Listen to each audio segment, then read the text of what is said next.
Bonjour à tous et bonjour à toutes. Clients de UBA Côte d'Ivoire, abonnés de nos médias sociaux dans les 6 pays de notre présence en Afrique francophone. Nous vous saluons au Mali, au Burkina, au Bénin, au Sénégal et en Côte d'Ivoire. Et bienvenue à cette nouvelle session des UBA Business Series. Alors vous le savez, ce sont nos sessions de webinaire au cours desquels nous parlons de sujets qui intéressent. Et aujourd'hui, le thème retenu, c'est le contenu qui convertit.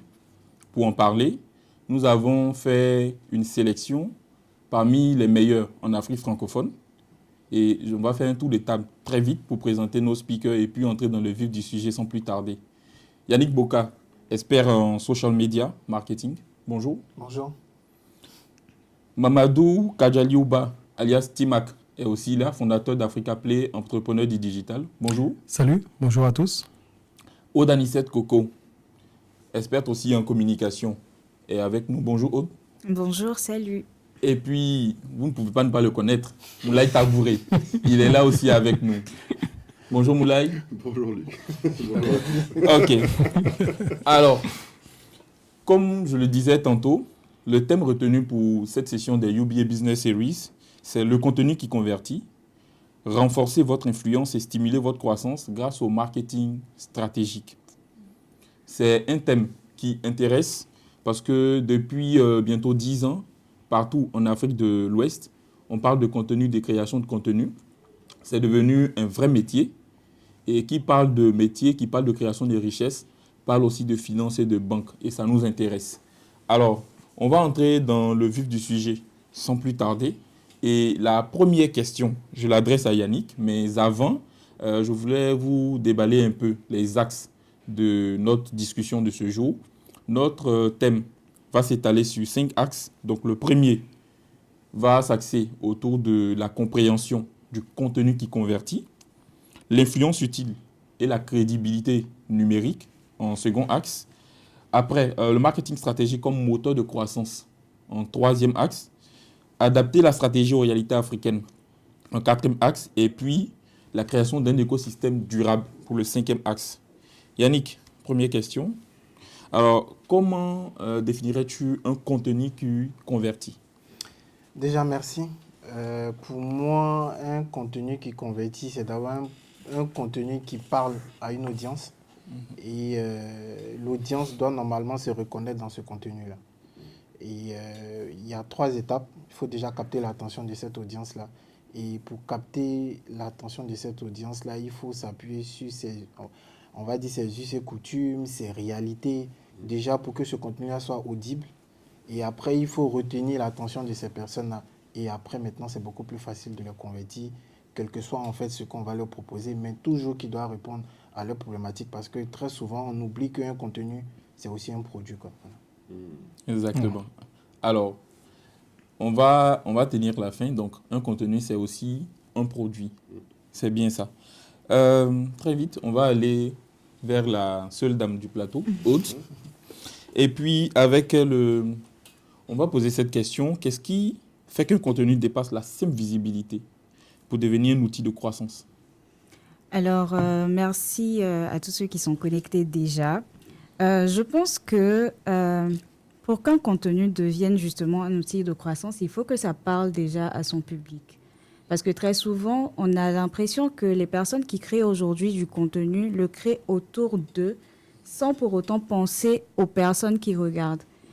Et justement, lorsqu'une personne n'est pas captivée dans l'optique où elle sait que ce contenu-là ne parle pas de ce dont elle a besoin, elle passe. Parce qu'elle se dit, bon, ça ne s'adresse pas à moi. Donc, pourquoi est-ce que je vais rester sur un profil, une page, etc. Donc, il faut d'abord que ce contenu-là soit parlant afin de pouvoir captiver la personne. Et comme le disait tout à l'heure Yannick, il faut justement que ça regarde, on va dire, les us et coutumes des gens, qu'est-ce qu'ils attendent. Il faut que ça réponde justement à un besoin par rapport à eux, afin que cela puisse bien sûr les garder vers nos pages ou nos profils. Voilà. Ok, je crois que c'est précis, c'est concis. On vous Ouais. l'avait dit auparavant. nos speakers du jour maîtrisent leur sujet, donc vous l'entendez dans leurs questions. Et on va s'intéresser cette fois à un cas pratique avec Timac, fondateur de Africa Play. Alors Timac, dans votre parcours entrepreneurial, quel rôle le contenu a-t-il joué dans la notoriété et le développement? Bonjour Luc, merci encore. Le contenu aujourd'hui, Africa Play, déjà la musique, c'est du contenu, c'est ce qu'on consomme aujourd'hui. Et on va se dire, on a l'impression que tout le monde écoute, pas l'impression, on écoute de la musique tous les jours, tout le monde consomme de la musique, mais quand tu veux vendre de la musique, c'est là que tu te rends compte en fait qu'il faut savoir comment tu la vends. Parce qu'on entend de la musique à tout bout de champ, on se dit, lorsque j'acquiers un catalogue, si j'écris que j'ai Alpha Blondie, j'ai Espoir 2000, ça voudrait dire que tout le monde va sauter et va venir automatiquement acheter. Et c'est ce qui n'est pas le cas. Et donc, je vais rebondir sur ce qu'a dit Yannick tantôt, c'est que le contenu, c'est un produit. Moi, de par mon parcours, j'ai la chance, j'ai fait les télécoms, travaillé sur les produits et services depuis les années 2006. Donc, pour moi, tout ce que je fais, en fait, je considère tout ce que je fais comme un produit. En fait, pour moi, tout est un projet, tout est un service. Donc, chez Africa Play, au début, nous avons essayé d'expérimenter, justement, c'est là où on s'est rendu compte qu'il fallait vraiment étudier la psychologie et savoir qu'est-ce que les gens veulent. Aujourd'hui, les gens aiment un artiste, mais ne sont pas prêts à acheter sa musique.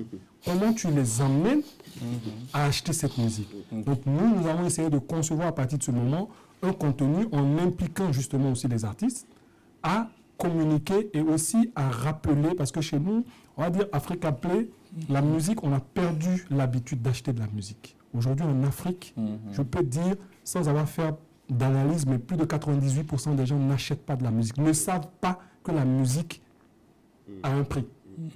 Aujourd'hui, tu sors un artiste qui est bien aimé et tu dis, sortie voilà, exclusive par exemple sur Africa Play, tu as plus de 60% des commentaires qui disent « J'attends la sortie sur YouTube parce que ça va être gratuit. » Donc nous, on a essayé justement de créer du contenu avec les artistes et de montrer l'exclusivité, d'avoir vraiment des contenus exclusifs et de pouvoir avoir un produit exclusif sur notre plateforme afin de pouvoir justement toucher la vraie cible. Parce que lorsqu'on poste, on ne vise pas les 100% de personnes.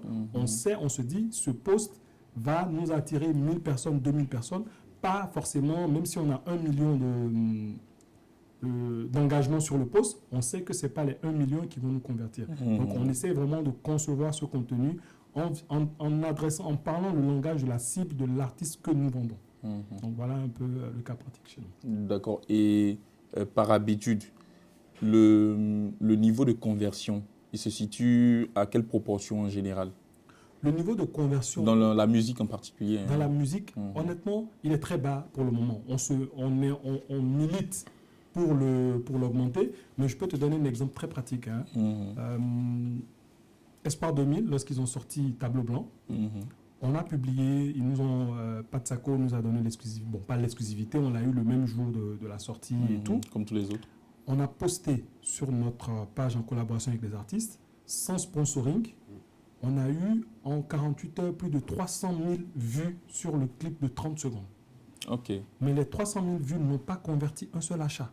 Wow. Il a fallu retravailler pour que les gens commencent à acheter. C'est-à-dire, tu imagines, parce que Tableau Blanc était attendu. Donc tu te dis, tu as ce Tableau Blanc sur ta plateforme, ben, c'est que, voilà, le jackpot. C'est ça. Mais, on va dire, un peu moins de 48 heures, on a dû réajuster, mais lorsqu'on a posté, on a dit, oui, voilà, plateforme africaine, Tableau Blanc disponible en streaming ou en achat. Mais que ce soit en streaming ou en achat, les 48 premières heures, on a fait zéro, on a fait chou blanc. Pourtant, c'est à date le post sans boost qui a le plus performé. Tu as fait Tableau Blanc en fait. Voilà, on a fait Tableau Blanc. Donc, aujourd'hui, il faut, nous sommes encore dans un secteur où les acteurs au centre de notre secteur ne comprennent pas l'importance de ce que nous faisons. C'est ça. Voilà, parce que souvent les artistes, ils te donnent leur contenu, mais eux-mêmes, ils ne communiquent pas dessus. Ils vont communiquer sur le clip et tout, mais pas forcément sur ramener les gens à acheter de la musique. Donc, en termes de conversion, on est vraiment très bas. On va pas, voilà, il n'y a pas de truc, on se bat, ça fait des années, mais sur certains artistes, on a de très belles conversions. En Guinée, aujourd'hui, avec des artistes, on a un jeune artiste qui s'appelle Aka, qui a fait un feat avec Jelly Kaba. On est avec un opérateur, juste des SMS. En une journée, on a vendu 500 souscriptions de passes, Wow. juste avec SMS. Parce que l'artiste, justement, a accompagné cette communication de la manière dont l'opérateur l'a fait, nous l'avons fait. Mais en moins de 24 heures, tu as eu plus de 500 passes de streaming achetées. C'est déjà, c'est peu, mais on va dire pour nous, c'est un accomplissement. Parce que en 24 heures, tu as 500 passes, c'est énorme.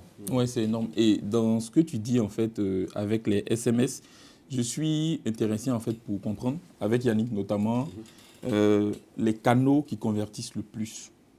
Bon, après, on peut s'intéresser à cette question-là selon les secteurs d'activité, mais en général, c'est quoi les canaux qui convertissent le plus? Bon, je pense que tu as bien approché la nuance, parce que tout va dépendre également de certains secteurs d'activité et puis de certains produits, et surtout de la cible. Déjà, en fait, on a une cible qui n'achète pas beaucoup, qui est la cible qui est la plus nombreuse aujourd'hui sur Instagram et sur TikTok, qui sont, on va dire, les 17-22, donc les étudiants et les lycéens. Ils sont nombreux, mais ils ne payent pas. Raison pour laquelle, lorsque on vend des choses sur TikTok, on a tendance à penser qu'on vend, mais derrière, si on fait un bon sondage, les vendeurs vous diront qu'ils ne vendent pas forcément assez comme ils peuvent le vendre sur Facebook. Sur Facebook. Après, la nuance aussi, c'est au niveau des tarifs des produits. Donc, pour les produits de 1000 à 2500, oui, ça passe facilement, peu importe le canal. Mais à partir du moment où on passe à 5000, tout le monde commence à réfléchir. Donc, le canal le plus rentable, je dirais, dépend de plusieurs facteurs.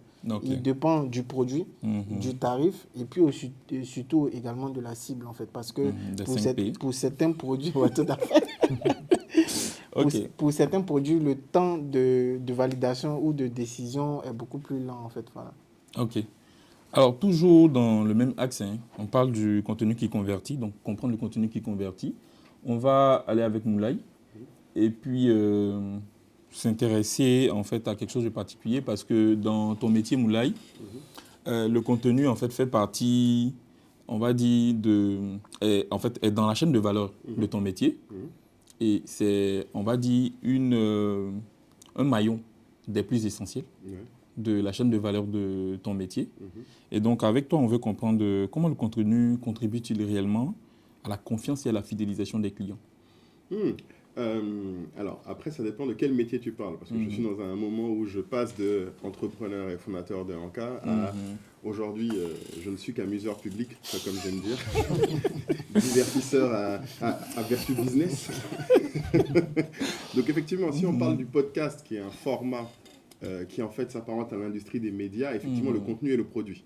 Exactement. Et la monétisation est en fait le combat le plus difficile. Tout le monde sait que c'est l'industrie qui souffre le plus de la difficulté de monétiser parce que la transaction n'est pas obvious. Je pense qu'il n'y a que la musique, et j'ai beaucoup aimé ce que Timak a dit, les gens ne pensent pas qu'il faut payer pour. Ouais, c'est comme le contenu, les gens nous voient aujourd'hui dans ce beau studio, tous bien habillés, ils ne s'imaginent pas le coût qui est derrière. Et pour eux, ça paraît normal, ils le voient déjà partout et ils ne payent pas pour. Et c'est vrai que dans le cas de la création de contenu, je pense qu'il y a quelque chose qui est très important à comprendre, c'est qu'il faut créer des strates, en fait, un peu comme l'a évoqué Yannick et un peu comme l'a évoqué Tifak. En fait, il y a vraiment différents niveaux. C'est-à-dire que si vous faites du contenu en ne réfléchissant pas à qui est la cible, vous perdez déjà l'objectif à terme de monétiser. Parce que vous devez apporter de la valeur pour ce que vous faites. Le problème du contenu, c'est que beaucoup de gens le font pour divertir et juste retenir.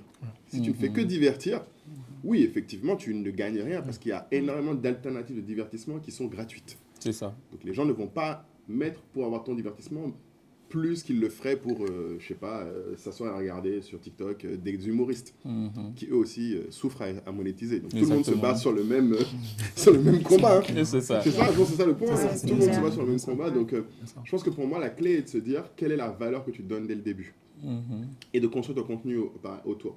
Nous, par exemple, sur Sector Africa, clairement au début, on l'a pas fait pour monétiser. On l'a fait pour une mission, c'était nous en tant qu'entrepreneurs. On sentait qu'il y avait trop de choses qu'on nous demandait, parce qu'on est un peu plus vétéran, c'est plus de 10 ans qu'on fait ça, qu'on ne peut pas expliquer en 5 minutes. Et surtout, on nous demande les mêmes choses. Comment recruter? Comment acquérir des clients? Comment gagner un appel d'offres? Tu vois, des questions qui c'est important. Tout le monde les rencontre. En fait, à un niveau ou à un moment de ta carrière, tu l'as. Mais on ne peut pas répondre en 5 minutes. Enfin, aucun entrepreneur qui est décent et qui te veut du bien va te dire en 5 minutes, voici la réponse.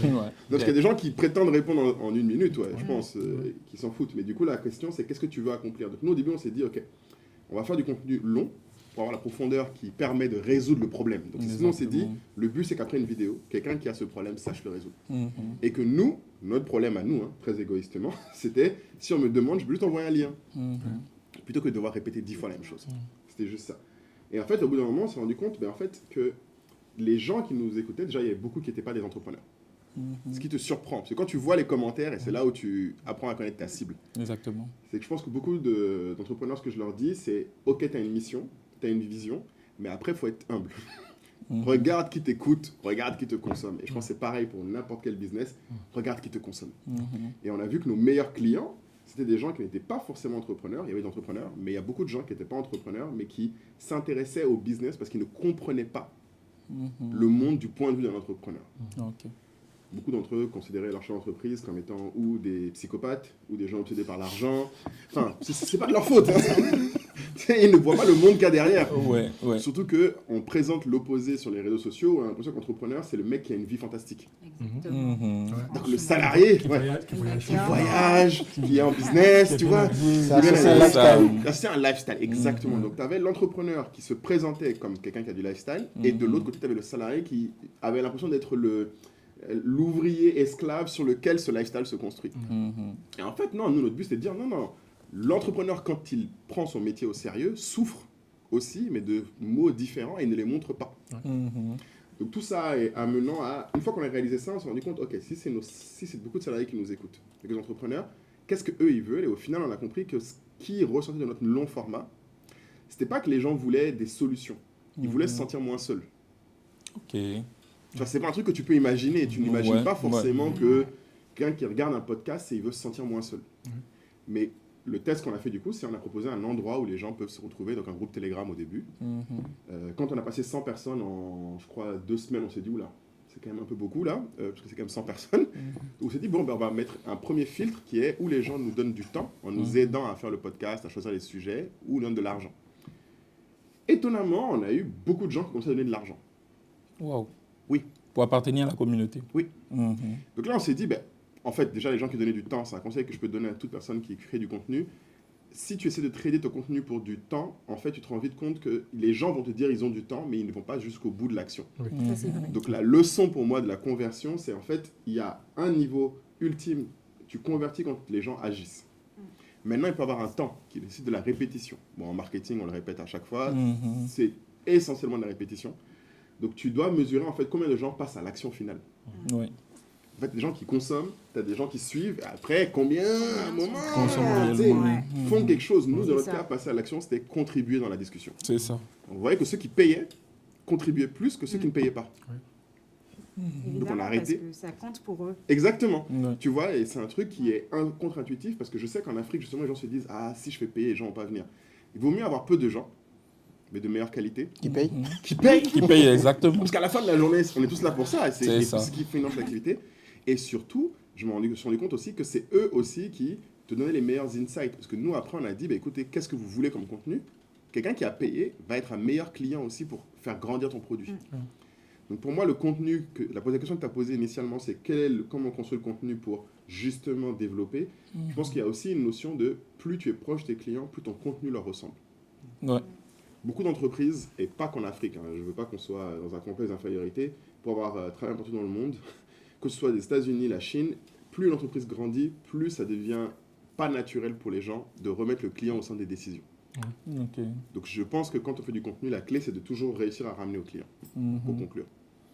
Exactement. Pour revenir à ce que Moulaye disait, le gros problème aujourd'hui au centre même du débat de la création de contenu, c'est que ceux même qui créent le contenu ne pensent pas en fait à construire un business model autour de ce contenu.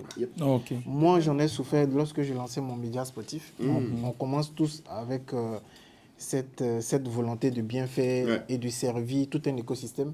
Mais souvent, quand tu penses trop à l'écosystème ne te le rend pas. Non. Donc très souvent, il est très important tout de suite. C'est vrai que ce n'est pas forcément évident, comme tu le dis, parce que on ne vient pas avec cette volonté de vendre. Mais moi, je dis toujours aujourd'hui, pour toute personne qui veut créer du contenu, il faut qu'elle arrive déjà avec cet esprit de dire, au bout de 2 ans, il faut que je vende et que je rentabilise. Et ce modèle économique-là, il n'est pas figé. Parce qu'au fur et à mesure qu'on avance, plus on met le client au centre de tout ce qu'on crée, on a la possibilité de voir ce qu'on peut mettre en place. Je pense que dans la suite, j'aurai l'occasion également de partager 2-3 expériences. Voilà. Exactement. Si tu permets, Luc, oui, vas-y, Timax, s'il te plaît. Quand il a parlé de payant et de gratuité, je veux juste dire à ceux qui font du contenu, comme Yannick l'a dit aussi, qu'ils n'ont pas de business model, mais quand tu commences avec du gratuit, tu ne peux plus monétiser. C'est hyper bien. Parce que aujourd'hui, moi j'ai été confronté à ça quand je lançais Africa Play. Tout le monde a dit oui, mais pourquoi tu ne fais pas gratuit? Je dis, je préfère attendre 10 ans avant de commencer par avoir vraiment ce que je veux, que de commencer maintenant à le faire gratuit. Parce que, de par mon passé aussi avec les telcos, quand on lançait les produits chez MTN en 2006 et tout, on se rend compte que quand on fait une offre où on dit appel gratuit, en fait, tout le monde vient, d'accord, mais dès que tu dis, peut-être une semaine après, bon, il faut payer 5 francs pour ça, tout le monde se dit non. Tu vois, et pour moi, je dis la psychologie on va dire, de l'Afrique, c'est que quand quelque chose est gratuit, pour lui, il ne sait pas comment, mais il sait que tu gagnes de l'argent. Donc, du moment où tu viens mettre un prix en plus, il a l'impression que tu doubles ou tu triples tes bénéfices. Il ne se rend pas compte, en fait, que peut-être c'était un appât, tu avais laissé gratuit pour permettre aux gens de venir. Donc, c'est pour ça, par exemple, nous, depuis le début, moi, j'ai été confronté. Il y a plein de personnes qui m'ont dit, oui, mais tu sais, je dis, je ne peux pas. Aujourd'hui, je suis là déjà avec plus de 250 000 utilisateurs inscrits volontairement. Et parmi eux, même s'ils n'ont pas fait d'achat, mais ils sont venus s'inscrire, ils savent que c'est payant, ils n'ont pas dépassé, mais ils sont inscrits. Mais j'ai plus de 10% de ma base aujourd'hui qui achètent un abonnement ou qui ont déjà au moins, je vais dire 60% de ces gens ont déjà acheté au moins un single sur ma plateforme. Donc ça fait que on y vient. Donc il faudrait vraiment faire très attention. Si on n'a pas de business model, le gratuit, il faut s'assurer que c'est ce qu'on veut vraiment faire, sinon ça ne servira pas. Moi je pense aussi que, pour terminer, je pense qu'on n'a pas... En fait, cette science-là, elle est occidentale. Le truc de dire, il y a des link magnets, il y a des trucs gratuits qu'il faut donner. Mais en fait, la personne qui a envoyé ce message-là, c'est un peu comme celui qui a dit, au bout de l'effort, il y a la récompense. Je pense qu'il n'a pas précisé, en fait. Le contenu gratuit, là, la personne qui nous a envoyé cette science-là n'a pas précisé que le gratuit, c'est à partir d'un certain moment, pour une certaine cible.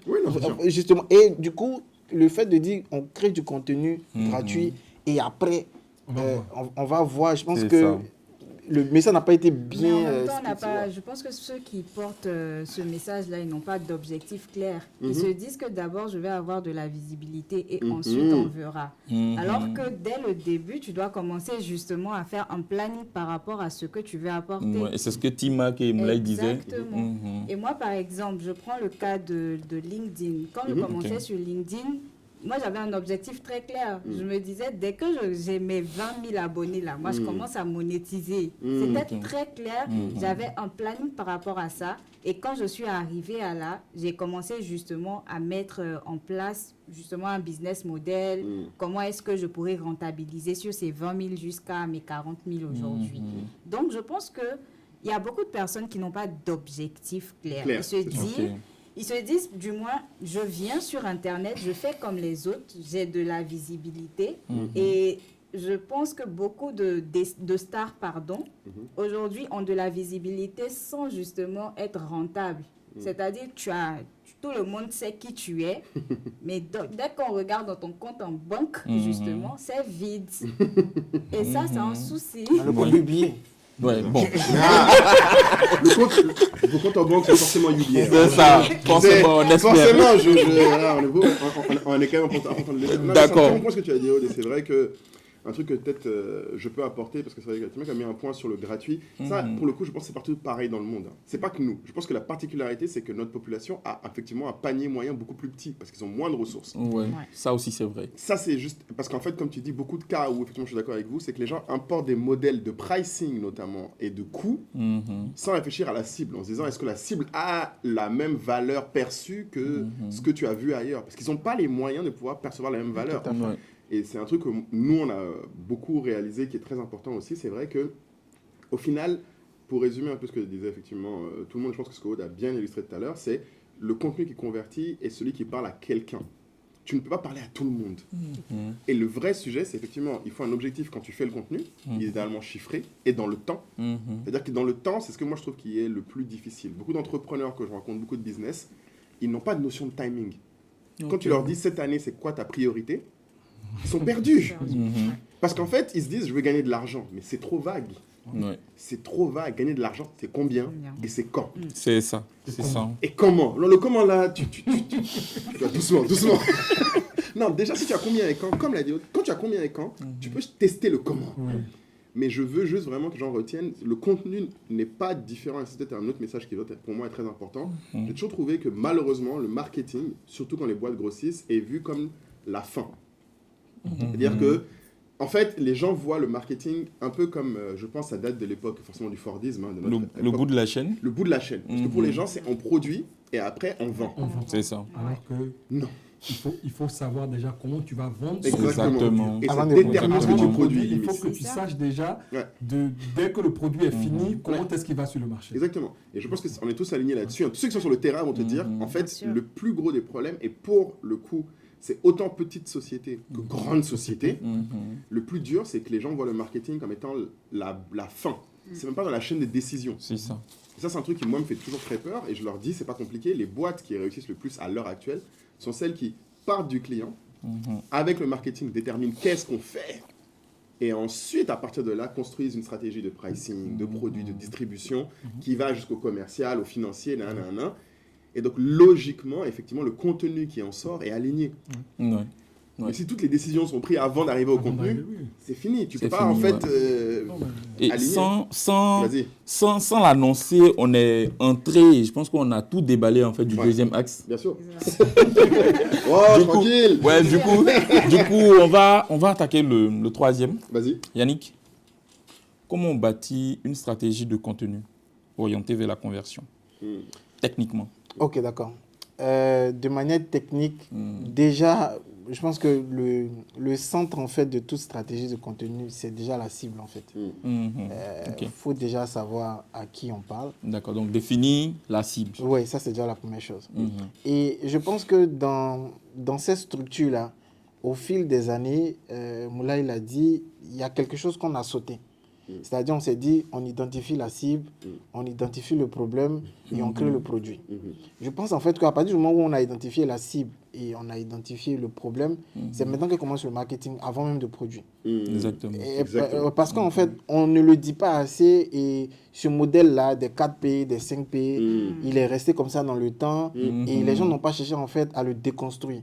Et donc moi aujourd'hui, ce que je recommande, une fois qu'on a identifié la cible et les problèmes, pour cette stratégie de contenu-là, c'est déjà de savoir qu'est-ce qu'on fait, comment on va distribuer ce contenu-là. Parce qu'aujourd'hui, tout est dématérialisé. Le contenu que tu dois pousser, ce n'est pas la même forme sur TikTok, ce n'est pas la même forme par emailing. Exactement. Et quand en amont, tu ne penses pas à ça, c'est compliqué. J'ouvre la parenthèse, c'est comme ce que nous sommes en train de faire aujourd'hui. Exactement. Normalement, aujourd'hui, il y a quelqu'un qui est assis, qui lui, en fait, en amont, te dit... Il y a des séquences, il y a des questions que tu dois poser à Moulay ou à Yannick pour que ça pique, pour qu'on puisse utiliser ça pour pouvoir pousser. Donc déjà, il faut déjà suivre cette structure-là. Et puis maintenant, pour la conversion, pour moi, tout va dépendre surtout de plusieurs paramètres. Le premier paramètre, c'est déjà le prix. De se dire en fait que il y a une chaîne de valeur. On ne peut pas vendre directement le gros produit. Qui coûte 10 000 en fait. Il faut déjà partir d'un produit d'appel. Et c'est valable également lorsque on vend du contenu. Le contenu, là, il ne peut pas intéresser tout le monde. Moi, par exemple, aujourd'hui, je gagne de l'argent sur le dos de Netflix. Mais le jour où ils vont se rendre compte, peut-être qu'ils vont m'appeler. Alors, pardon, petite parenthèse. Comment est-ce que tu gagnes l'argent sur le dos de Netflix? Faut le dire pour qu'on sache. Alors, déjà, il y a une notion qu'il a énumérée, c'est la notion de timing. Okay. Donc, j'ai passé 1 an, en fait, à écrire des chroniques pour tirer des leçons de vie et des leçons de marketing. Des films Netflix. Des films de Netflix. Okay. Ah, c'est bien ça. Donc, c'est parti comme ça. Les 3 premiers mois, c'était juste un challenge personnel parce que je voulais renouveler ma manière de parler du social media. Parce qu'on parlait du social media de la même manière. Donc, pour moi, c'était d'aller prendre des exemples pratiques pour expliquer le social media. Et l'une des choses qui demeure dans le quotidien de tout le monde, c'est le cinéma. Donc, c'est comme ça que j'ai commencé. Mais après 6 mois, je me suis rendu compte que c'était un challenge personnel. Et à partir de la 2e année, je me suis dit, ben tiens, je pense que ça peut intéresser en fait les gens. Puisque les gens demandaient. Ah, c'est là où tu sais que c'est intéressant. Là, en fait, je me suis rendu compte que c'est ça. Les gens en demandaient. Parce que moi, c'était des chroniques pour tirer des leçons marketing et social media. Mais je me suis rendu compte que le public demandait beaucoup plus des leçons de vie qui les emmenaient en fait à changer de mindset, qui collent à leur réalité. Et c'est comme ça que ça a commencé. Jusqu'à ce que la 2e année, je puisse être contacté par TV5, par A+ Bénin, par Canal+ Côte d'Ivoire. Et c'est là où je dis, à partir du moment où c'est gratuit, c'est qu'il y a quelqu'un qui paye. Oui, c'est ça. C'est-à-dire, en fait, dans le modèle économique, tu dois te dire, si je continue de faire du contenu gratuit, c'est qu'il y a une personne qui paye pour que tout le monde puisse lire. C'est ça. La 2e phase, c'est de se dire, ceux qui sont intéressés par ce que je fais, la 2e étape a été de faire sortir un livre. Ça, c'était un test. De se dire, ce serait dommage. Tu dis? C'est quoi le titre du livre? Le titre, c'était Cinépium. Ok. Donc, Cinépium. Oui. Pardon, Cinémac. Cinémac. Ok. Cinépium, c'est le prochain. C'est le prochain. L'annonce, En fait, je suis passé de Cinémac à Cinépium parce que je me suis rendu compte en fait que moi qui voulais parler seulement qu'aux marketeurs à travers le cinéma, ma vraie cible n'était plus des marketeurs. Oui, plus large. C'était devenu plus large. Donc, du coup, j'ai changé Cinémac en Cinépium. Mais j'ai fait sortir un livre en édition limitée de 100 personnes. Déjà pour voir un peu si le contenu allait intéresser les gens. Parce que je me suis rendu compte que les gens disaient j'enregistre. Bon, après, tu peux perdre ton compte. Donc, j'ai cumulé l'ensemble des chroniques dans un livre qui était catégorisé en fait par thématique. Super. Et ça a bien marché. Donc, du coup, en fait, tu commences à voir qu'il y a une structure et il y a des produits qui peuvent intéresser des catégories de personnes. Là, maintenant, quand je disais que je gagne de l'argent sur le dos, mais je participe aussi à les faire connaître parce que moi, contrairement à d'autres créateurs de contenu, j'ai des sondages que je fais. Donc, depuis 3 ans, je connais le nombre de personnes qui ont créé un compte Netflix, qui ont réouvert le compte Netflix grâce à ce que je fais. La preuve aujourd'hui, grâce à cette création de contenu, quand tu tapes Yannick Boka sur Facebook, avant que tu ne termines le Boka, il y a Netflix. Netflix qui sort, c'est ça. Ambassadeur numéro 1. En fait, ils doivent te payer. Du coup, aujourd'hui, il y a des personnes qui payent un abonnement pour avoir des récos. Et ils ne sont pas en grand nombre. Mais ça me permet tout doucement d'apprendre à connaître ces personnes-là. Donc, pour revenir à ta question, oui, à la question. Pour le contenu qui doit convertir, il faut déjà se dire en fait que si je veux faire du contenu gratuit, ça sert à des gens, mais il y a une entité qui gagne en fait par rapport à ça parce qu'elle touche beaucoup de personnes. La 2e étape, c'est de se dire, il y a déjà au moins un produit d'appel que je dois vendre. Parce que c'est ce petit produit d'appel-là qui va permettre aux gens de se dire, ah tiens, ce contenu, il est bon, je dois aller beaucoup plus. Et au fur et à mesure, on avance. Le dernier élément pour moi, Moulay l'a signifié, c'est en fait déjà de créer une tribu. Et la tribu, on l'a créée grâce à un rappel d'un lien auquel on doit... Parce qu'en fait, on voit beaucoup de personnes créer du contenu et à la fin, il n'y a rien. Oui, les gens se divertissent. Exactement. Ils ont fini après passer à autre chose. C'est-à-dire, et toujours les gens te disent, mais moi j'ai l'impression de ne pas tirer profit de mon contenu. Mais en fait, le truc c'est que tu ne tu ne donnes pas d'ordre aux gens. En fait, tu ne conduis pas les gens. La création de contenu, c'est comme un caniveau. Le caniveau, il y a une route de l'eau. Donc, quand il a fini de lire le contenu, ou pendant qu'il est en train de lire le contenu, C'est quoi? Next step. en fait, tu ne lui dis pas. Donc, lui, après, il scrolle. Ok. Et plus, il a dit, tout le monde l'a dit, la répétition, je dis, ah tiens, donc je peux aller là-bas. Pour terminer, par exemple, moi, je me suis dit, comme le système de paiement n'est pas aussi structuré comme en Europe, mais TikTok a instauré ce qu'on appelle les cadeaux. Oui. C'est ça, Et moi, je exactement. me suis dit, ben attends, quand j'écris les chroniques, c'est des émotions. À la fin, il y a des gens qui sont contents, qui ont envie de me récompenser, mais ils ne savent pas. Exactement. J'ai mis en place un lien où je disais aux gens toujours à la fin, je l'ai testé pendant 2 mois. Le lien des cadeaux. Si ce contenu-là t'a plu, ben clique et puis tu me fais un don. Trop bien. en Souvent fait. le matin, Ouais. le matin, je Le me matin. réveille, tu vois 20 000, 25 000. Oh, c'est fou, hein? Parce que pour ce que les gens oublient, c'est que le contenu qu'on crée, que tout le monde crée, participe à la transformation des gens. Forcément, ouais. Et ça, je pense C'est l'action, que comme tu oui, dis. C'est ça. à l'aéroport au Maroc, une fois une dame me disait, ça je pense que je l'ai raconté, ah mais monsieur Boka, on aime bien ce que vous faites, mais souvent on se dit, et Moulay le disait, on se dit que vous n'avez pas besoin De l'argent. d'argent. D'argent, oui. Mais c'est vrai parce que on ne le dit pas suffisamment. C'est ça. C'est Et ça. moi je lui disais, madame, quand l'eau est versée là, Mhm. on peut plus ramasser. On peut plus ramasser. Donc autant de fois que tu peux m'envoyer quelque chose, fais des contributions. C'est Raison pour ça. laquelle, pour terminer, Oui, oui. quand on veut convertir, n'ayons pas honte en fait. C'est ça. De dire que ce que je suis en train de faire, il y a des paliers en fait de paiement. Et Exactement. surtout, ce qui est fondamental, c'est la tribu. Quand il n'y a pas de tribu, on confond audience, communauté et tribu. Je pense que je vais laisser les autres parler après. On pourra Oui, oui, Moi, je vais effectivement. juste profiter de dire, à partir de 2026, sur Africa Play, tu pourras recevoir tous les dons que tu veux. Ok, D'accord. Ça, on aime. J'aime beaucoup, C'est bien placé, noté. voilà. Bon, C'est important. elle n'a pas beaucoup parlé Vas-y, depuis. Bon, Yannick est entré déjà dans le sujet. Voilà, exactement. Comment est-ce qu'on crée du contenu orienté conversion? Il a déjà parlé de comment est-ce qu'on gagne de l'argent, tout ça. Mais comment est-ce qu'on mesure le retour sur investissement d'une stratégie de contenu? Justement, le retour sur investissement d'une stratégie de communication, ben, regardez le compte en banque déjà. À terme. D'accord. Déjà, je dirais qu'on on va dire, la cible qu'on a. Est-ce que déjà, elle est présente? Est-ce qu'elle communique avec nous de manière régulière? Est-ce qu'on a réussi, disons, à créer déjà des fans même du produit qu'on est en train d'élaborer? Donc, il y a ça. Il y a évidemment, est-ce qu'elle est prête justement à cliquer à chaque fois qu'on va lui faire un appel? C'est ça. Je prends un cas simple. Lorsque j'ai sorti le second livre, Réflexion, j'ai lancé limite une grosse campagne et tout. Je faisais des vidéos sur Facebook, TikTok, Instagram, etc. Sur TikTok, j'en ai sorti 0, justement, parce que le thème qui est abordé dans le livre, ça n'intéresse pas ça, les la gens cible de n'y était pas. TikTok. Mais par contre, sur LinkedIn, ça a bien marché. Pourquoi? Parce que le thème de réflexion, c'était autour justement de la politique, autour du colonialisme. Donc, les gens là-bas, ils se disaient, ah, voilà quelque chose qui me parle. Donc, quand je leur disais que voilà où est-ce que vous pouvez vous procurer le livre, ils partaient. Donc, la cible était déjà bien structurée via LinkedIn, mais les autres réseaux, ben, c'est un livre comme les autres qu'ils voyaient passer, donc ils ne trouvaient pas important de pouvoir s'en procurer.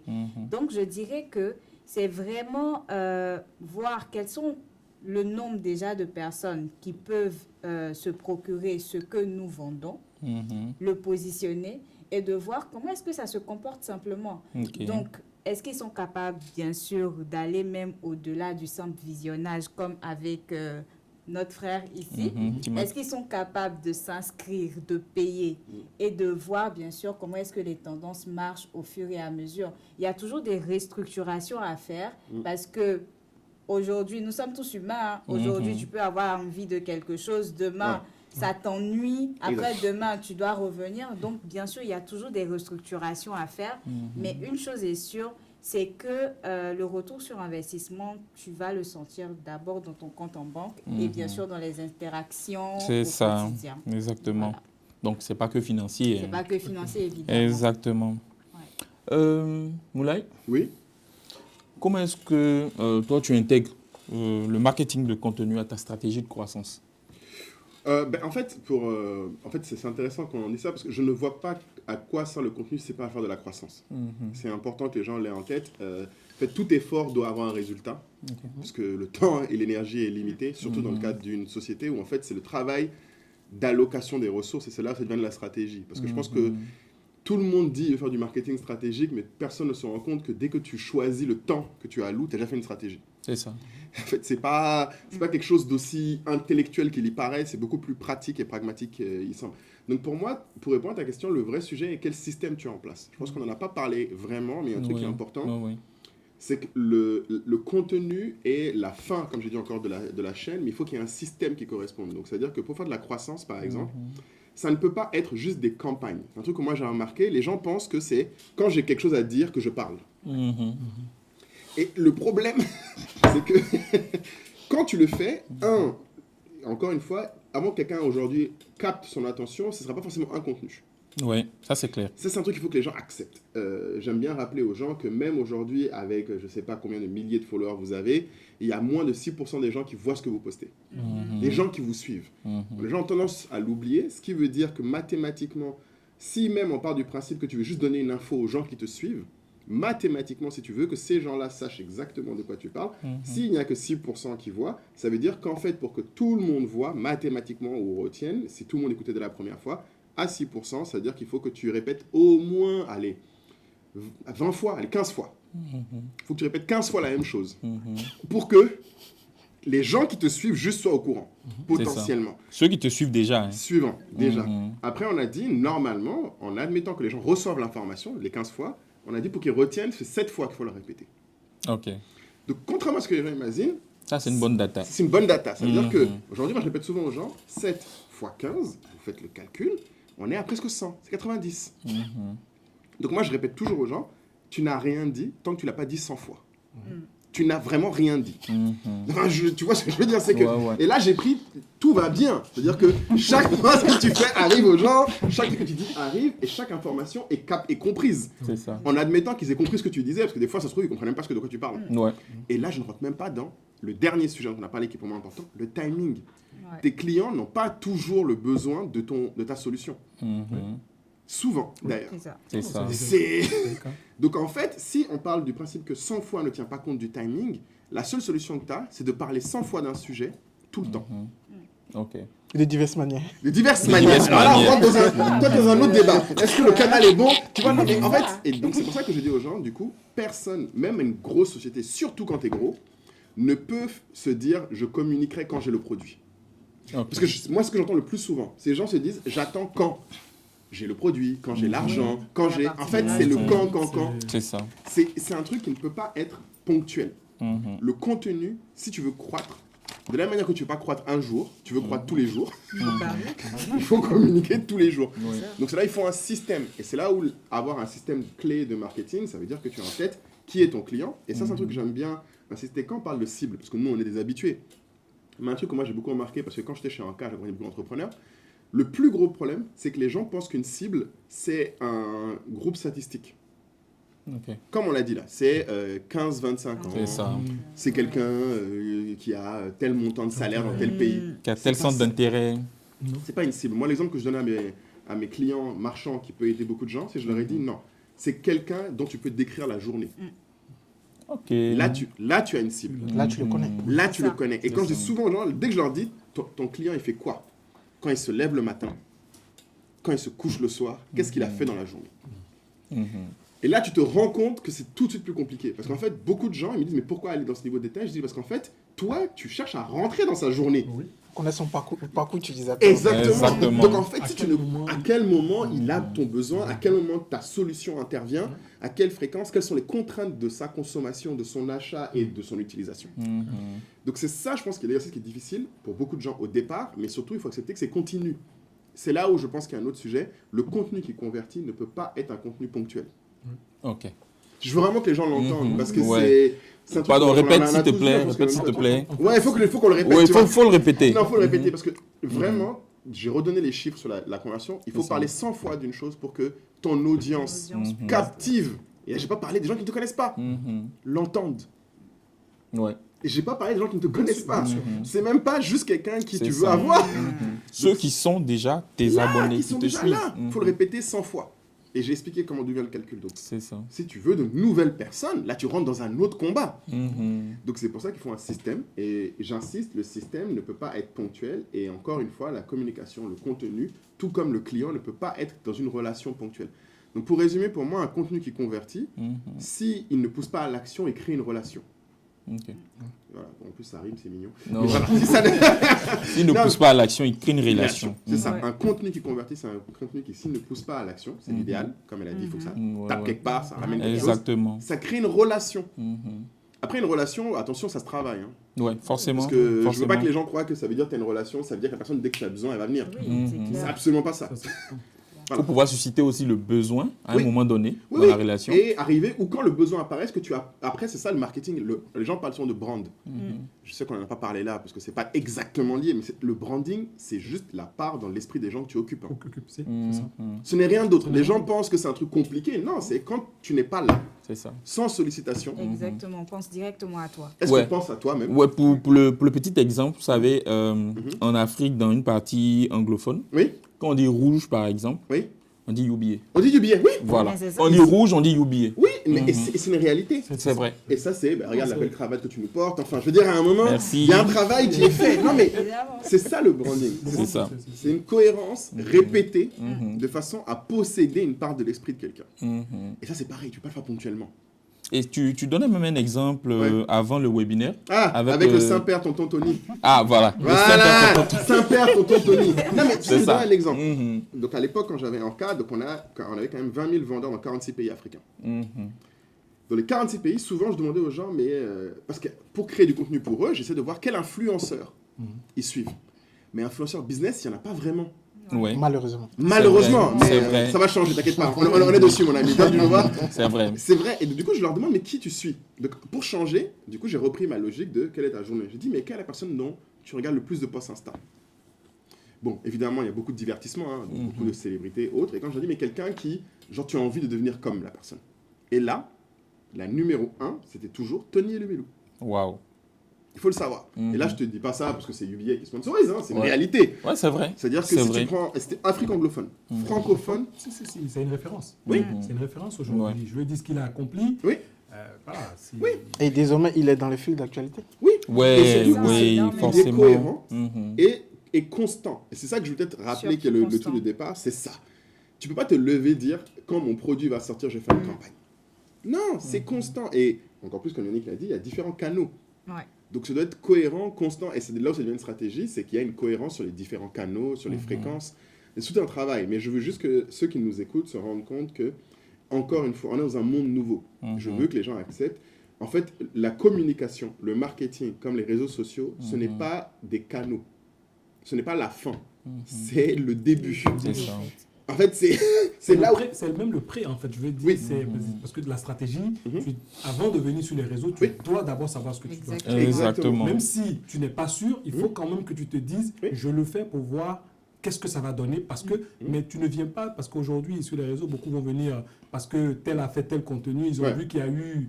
1000 likes dessus, ils vont se dire si je plagie ce contenu et que je le ramène à mon univers, je te retrouve à 2 likes. Et ça va marcher. C'est ok. Mais c'est pas le cas. Mais moi, ce que je veux entendre, c'est un très bon point ce que tu dis, que les gens copient. Est-ce que c'est mauvais? Moi, je dis non. C'est pas mauvais en soi. Ce qui est mauvais peut-être pour moi, c'est qu'ils le font qu'une fois. Oui, non, en fait, et ils n'en tirent aucun. Tu le fais. Voilà, et surtout, ils n'en font pas un combat constant. Si tu copies en disant désormais je vais faire ça 100 fois, il n'y a pas de problème.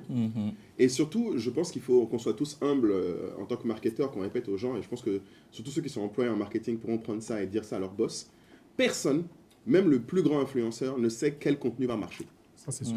Ça, c'est vrai. Personne. C'est vrai. Il faut juste que ce soit dit. Ok, on a fait des campagnes avec Anka où il y avait plus de 2 millions, on a fait jusqu'à 20 millions de vues sur TikTok, mais tu ne sais pas lequel des contenus fait l'essentiel du succès. Parce que ça dépend de tellement de facteurs. C'est impossible à savoir. Ça dépend de l'instant, comme tu as dit, de la journée, à quel moment, quel contenu.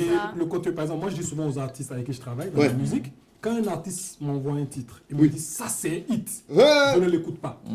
Personnellement, je ne l'écoute pas. Mon frère qui est artiste, la plupart du temps, quand il m'envoie ses morceaux, souvent, c'est le morceau sur lequel il mise pas. Que moi, je crois en ce morceau. Et je lui dis, c'est vraiment ça, parce que tu peux pas centrer sur toi.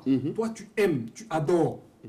Mais c'est pas toi, tu ne te vends pas, tu n'es pas l'acheteur. C'est pas toi le consommateur. Souvent, même ton cercle immédiat n'est même pas ton client en fait. Parce qu'aujourd'hui, quand tu vends, tu veux vendre à la masse. Et nous qui sommes ici, nous avons nos habitudes. Donc, voilà, je vais dire, je veux vendre un truc. Je ne vais pas dire que Moulay, aujourd'hui, Africa Play, je fais Africa Play. Je ne cible pas Moulay en disant, je veux les gens comme Moulay parce que Moulay a un revenu. Je dis oui, il va pouvoir payer. C'est ça, oui, mais c'est pur intellectuel, ça. C'est pas ma cible. En fait. C'est des best practices Oui, qu'on peut regarder, mais pas les applications. Mais ça ne fait pas mon chiffre d'affaires. Je préfère avoir 1 million de personnes qui payent 50 francs que d'avoir 10 Moulay qui vont me payer 5 000 francs. C'est ça, et puis on peut revenir. Mais est-ce que, toi, tu as eu un exemple d'une campagne ou un truc que tu as fait, tu ne pensais pas que ça allait marcher, qui a marché? Voilà. Bon, Merci.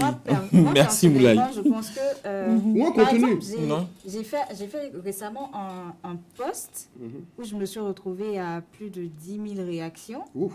Et franchement, moi, j'ai posté ce jour-là, je m'en fous. Mais c'est ça. Sans penser vraiment à l'impact. Je n'ai même pas pensé à l'impact. Je me disais que l'objectif, c'était justement de rediriger les gens vers ma boîte parce que je lance une plateforme d'auto-formation et tout. Donc, l'objectif, c'était de dire que justement, on peut naître ici, grandir ici et pouvoir vraiment développer son talent, même ici. Donc, j'ai juste fait ce post-là pour dire que oui, je suis née ici, j'ai grandi ici. Je n'ai pas fait de super grandes études, mais j'arrive quand même à m'en sortir. Donc, vous aussi, vous pouvez faire pareil. D'ailleurs, j'ai une plateforme pour ça. Mais en plus, ce post, je garantis que tu n'en as pas fait qu'un. Je te jure que j'en ai fait, j'ai fait qu'un sur Facebook et LinkedIn et ça a super marché. Après, j'ai réessayé, c'était pas le même succès. Voilà. Non, mais c'est OK. Voilà. C'est la difficulté, quand tu es en agence, en fait. Souvent, quand tu proposes des concepts aux clients, oh non, ça, c'est sûr que ça va marcher. C'est quelle base, en fait? C'est ça. Bon, après, tu vois, il y a cette subjectivité-là aussi dans le marketing. Parfois, celui qui paye, tu vois, il décide de ce qu'on fait, ce qu'on ne fait pas. Et puis bon. On s'en plaint très souvent quand on est en agence. Une partie, en fait, des UBA Business Services, c'est aussi d'adresser, en fait, les questions de ceux qui nous suivent là en live sur LinkedIn et sur Facebook. Et comme on l'a parlé tout de suite de la cible, de comment est-ce qu'on l'a défini, que de ne pas s'arrêter, en fait, aux détails qu'on peut trouver dans la plupart des... Voilà, aux détails statistiques, merci. Il y a quelqu'un qui a demandé, mais comment est-ce qu'on peut connaître tous ces détails sur son client? Mais tu veux une réponse? Oui, je veux une réponse, Moulay. Alors, normalement... Enoch Bonbon, voilà, c'est son nom. Enoch Bonbon. Enoch, et comme tous ceux qui nous écoutent, parce que c'est bien de prendre son temps pour se former, on n'en parle pas assez, et prendre ce temps contenu là, c'est pas négligeable parce que c'est du temps qu'on passe pas à faire autre chose. Donc pour Enoch et pour tous ceux qui nous écoutent, en fait, être entrepreneur, ou en tout cas être dans une entreprise, et on va aller plus loin. Faire du business, c'est vouloir servir les gens. Il faut l'accepter. Il y a une humilité que les gens perdent le jour où ils mettent un costume, ou le jour où il s'habille pour le travail. C'est pas pour toi. Mais non. Non, je sais. Ça pour lui. Lui, c'est un serveur du peuple. Il est là pour le servir. Non, exactement. Nous, chez UBA, c'est Customer First. Voilà. C'est Customer First, rassurez-vous. Mais la preuve, ils nous font venir. Quelle banque fait ça? Très peu de banques viennent parler à leurs clients. Merci. Donc, voilà. Je veux dire ça, c'est cadeau. Prenez ça et puis parlez-en autour de vous. Mais alors, non, vraiment pour aller plus concrètement dans le truc, je dis toujours aux gens, la personne dans une société qui a le plus d'impact et qui à terme a le plus de rémunération est normalement celle qui connaît le mieux le client et le marché. C'est normalement ça qui fait un CEO d'ailleurs. Et pour info, c'est souvent quand les gens viennent jeunes et me disent qu'est-ce que je peux faire pour grandir dans ma carrière. Bien sûr, tes compétences, tu peux les développer, mais si tu ne sais pas comment, comme quand un entrepreneur lance son business, tu ne sais pas comment croître, il faut connaître plus ton client, connaître plus ton marché. Et il n'y a qu'une façon, tu t'assois et tu lui parles. Moi, je vais donner un exemple. En cas, quand on a commencé, c'est pas compliqué. Moi, j'avais une règle. Tous les jours que Dieu faisait, y compris le dimanche, je parlais à un acheteur et un vendeur. Ok. Mais ça veut dire quoi? C'est encore une fois, c'est pas un truc que tu fais ponctuellement. C'est un système. Parce que tu as dit tous les jours. Oui, tous les jours. Et pour faire ça, et c'est là où je comprends qu'Enoch ait du mal, c'est que du coup, ça ne peut pas être un effort, un coup. C'est-à-dire qu'il faut que tu t'organises pour déjà, comment tu trouves le numéro de téléphone de tes clients. Beaucoup de marques, beaucoup d'entreprises ne savent même pas comment contacter leurs clients. Donc ils ne savent pas qui ils sont. Si tu ne sais pas comment trouver quelqu'un, Tu ne sais pas sur quoi lui parler, tu ne sais pas qui il est. Tu peux décrire tout ce que tu veux statistiquement, tu ne sais pas qui il est. Et moi, c'est comme ça que je parlais à mes clients, et c'est là l'essentiel de la croissance de notre boîte. Quand je prends la différence entre moi et les... J'ai dû croiser au moins 50 autres startups dans tous les incubateurs qu'on a fait. Ce qui nous séparait, c'était à quelle fréquence on parlait à nos clients. Et ce n'était pas que dans mon domaine. Les entrepreneurs que je connais qui ont le plus de succès, des entrepreneurs qui ont levé des fonds, comme Jack Ma, que j'ai eu la chance de rencontrer, à des gens comme, on va prendre un autre exemple beaucoup plus proche, Anana Wax, comme Maureen. Maureen Haïté. C'est la personne qui parle le plus ses clientes que je connais. Ok. Si, au-delà de sa créativité et de tout, c'est quelqu'un qui parle à ses clients comme personne d'autre ne parle à ses clients, en quantité, en qualité. Et jusqu'à aujourd'hui, vous verrez dans ses stories, quand elle fait de nouveaux produits, elle demande à ses clients, vous préférez telle couleur, telle autre couleur, avant de commander les tissus. Et donc c'est quelque chose que je pense qu'il faut que tout le monde accepte, et que Enoch, comme d'autres qui nous regardent, doivent se dire, en fait, quand tu ne sais pas, quand tu ne sais plus où aller, quand tu n'as pas une conviction que tu veux prouver dans le temps, parce que le problème c'est que les gens, encore une fois, n'ont pas de deadline, tu dois mettre une deadline, tu dois te dire, je dois atteindre ce but à telle date. Si tu ne l'as pas atteint, tu retournes à ton client, quel qu'il soit. Et là, tu vas forcément, quand tu écoutes les gens en disant, qu'est-ce que je peux faire pour toi? Attention, par contre, c'est là où c'est l'art du marketing, l'art du business. Les gens ne savent pas forcément ce qu'ils veulent. Ça, c'est sûr. Il faut le dire. Et encore moins l'expliquer.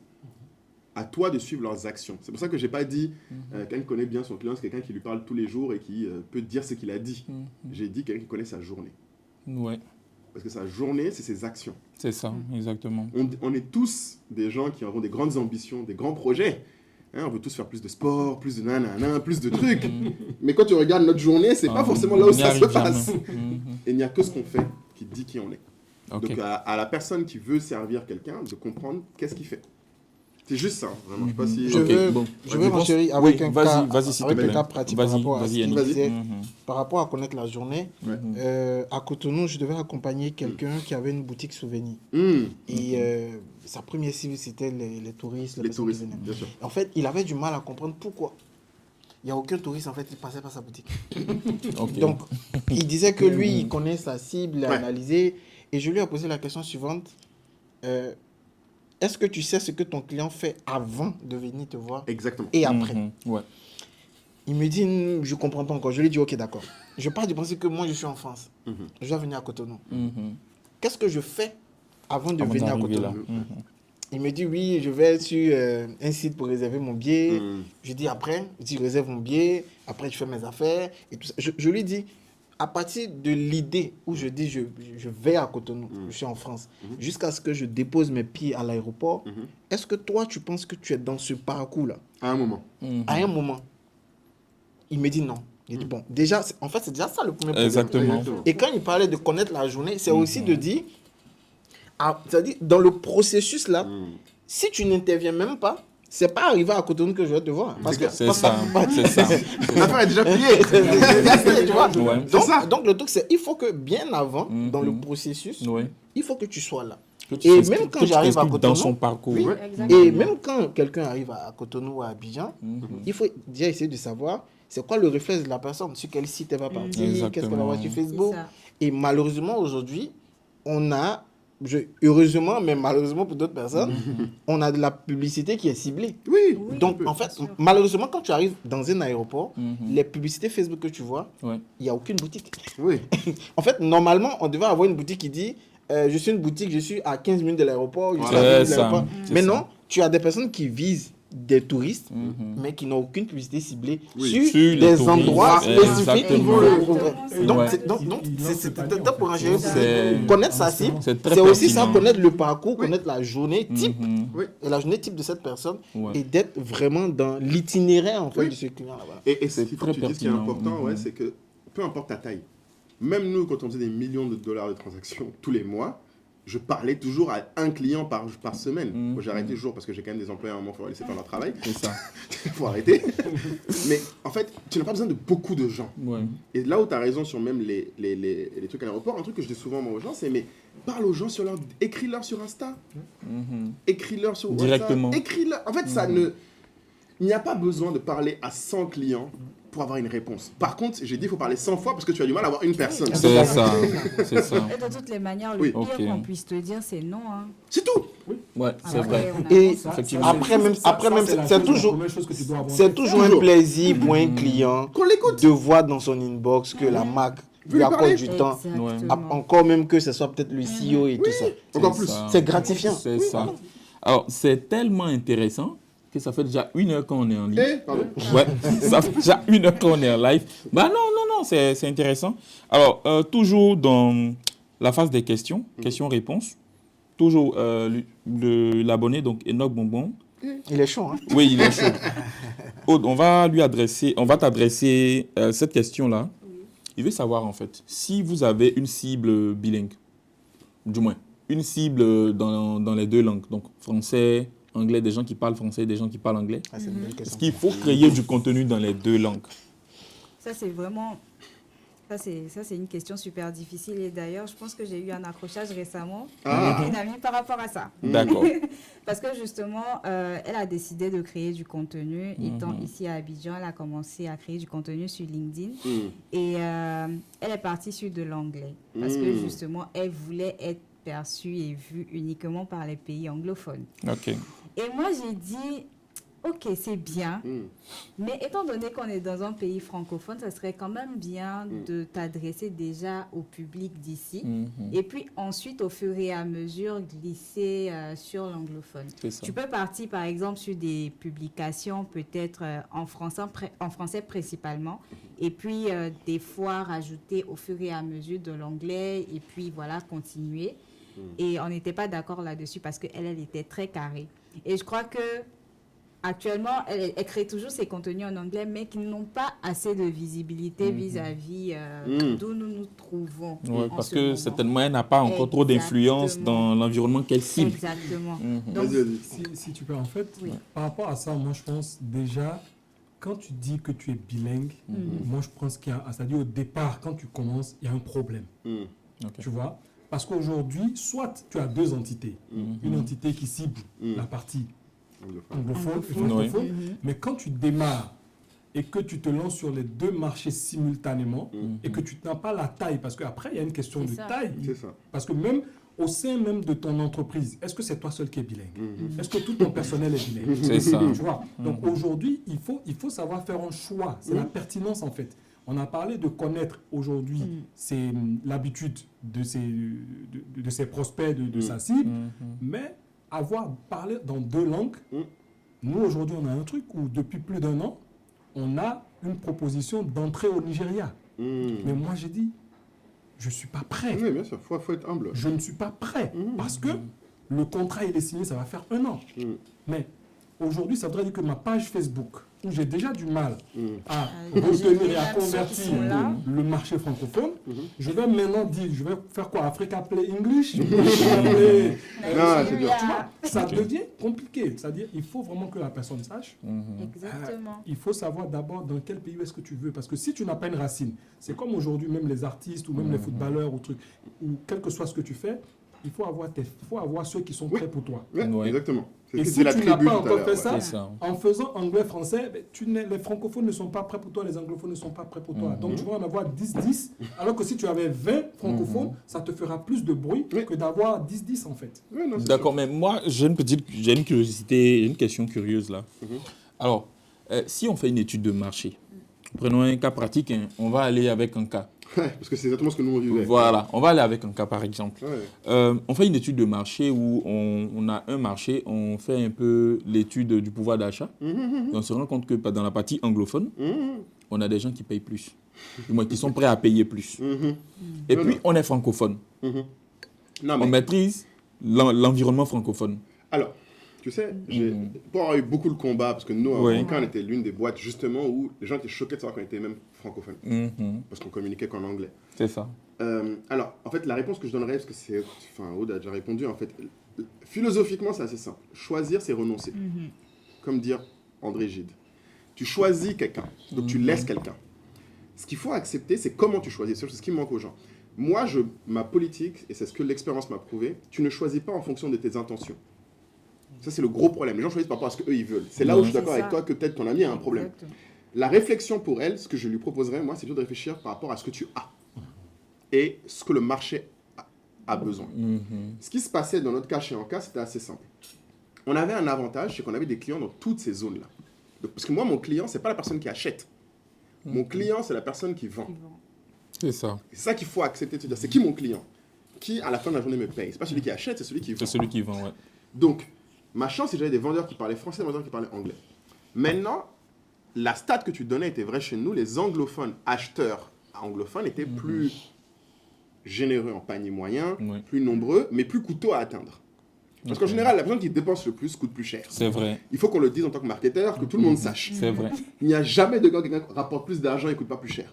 Parce qu'en général, les gens qui coûtent de l'argent, les compétitions sont plus élevées pour les atteindre et leur attention est plus réduite parce que tout le monde veut leur argent. Donc le combat devient quel avantage toi tu as pour atteindre ce marché-là que tout le monde veut. Donc pour revenir à ce que nous on a fait, pourquoi on a choisi de communiquer en anglais, c'est qu'on s'est dit en fait ce qui se passait. C'était que les marchands francophones qu'on avait, eux-mêmes voulaient vendre à des anglophones. Qu'est-ce qu'eux ils veulent? À la fin de la journée, tu t'assois, c'est quoi ton client veut? C'est ça, il veut vendre. Lui aussi, on a un anglophone. Vendre aux francophones, donc les gens dans sa zone, il n'a pas besoin de nous. Donc on a accepté de laisser ce client-là en disant, si c'est un francophone qui veut vendre dans son pays, on ne l'aidera pas. Il y a mieux que nous. Donc ça veut dire qu'il y a des fois, les clients viennent me voir en me disant, ouais, dans mon pays, je vends bien, mais comment je fais plus? Je dis, c'est pas nous qui peuvent t'aider. Voici telle personne. C'est pas moi. Donc tu dois renoncer à cette part du marché. Par contre, la part du marché où tu veux être numéro 1, c'est là où tu t'obsèdes. Et l'obsession se voit dans l'action, encore une fois. Les gens croient que je suis un obsédé d'action, mais c'est clairement ça pour moi la vie. En fait, je prends l'exemple de ton ami pour revenir à quelqu'un de plus concret, de plus simple. Moi, j'ai le même débat sur LinkedIn. Est-ce que je poste en anglais ou en français? En français, ouais. Parce que pour le coup, je parle les deux langues pareilles et j'ai probablement une audience des deux.